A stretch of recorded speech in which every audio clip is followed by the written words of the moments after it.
para todo el pueblo ecuatoriano. Primero, decirle al pueblo ecuatoriano que debe renacer la fe y brillar la esperanza. No quedarnos en el marco del problema, sino buscar la solución. Hoy vivimos en esta crisis económica la afectación también de los trabajos de infraestructura, de la parte operativa de los gobiernos autónomos descentralizados, alcaldías y prefecturas. La deuda en las prefecturas hace un cálculo de cerca de 61 millones de dólares, adeudándose inclusive 2 meses en algunos casos. Eso nos da el parámetro y la certeza de que la crisis económica tiene ya cobrando los problemas que deben de ser atendidos de los gobiernos autónomos descentralizados hacia la ciudadanía. Es que los servicios y la proveeduría de servicios públicos también se dan dentro de las acciones que tienen los gobiernos autónomos descentralizados.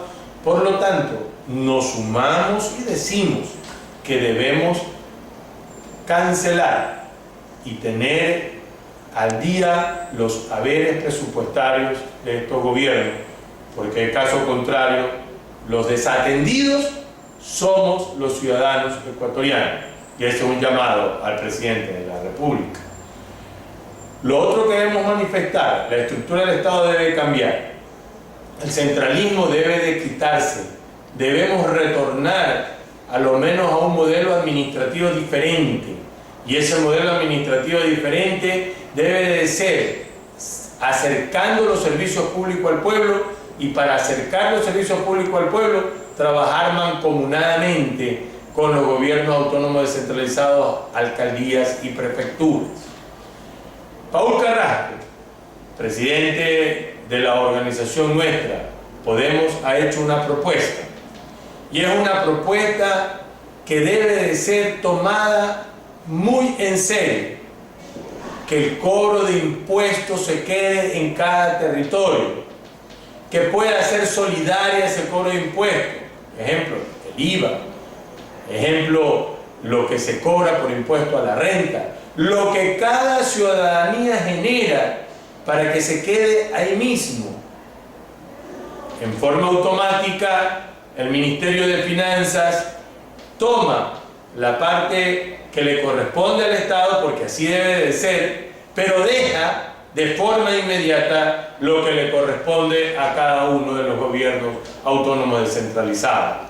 Nos parece la propuesta de nuestro amigo y compañero Paul Carrasco acertada, que claro, eso obliga a que las provincias y las ciudades que no generan la productividad que tienen, también comenzar a generar emprendimiento, aprovechar la ley, esa ley que ahora se dice de alianza público y privada.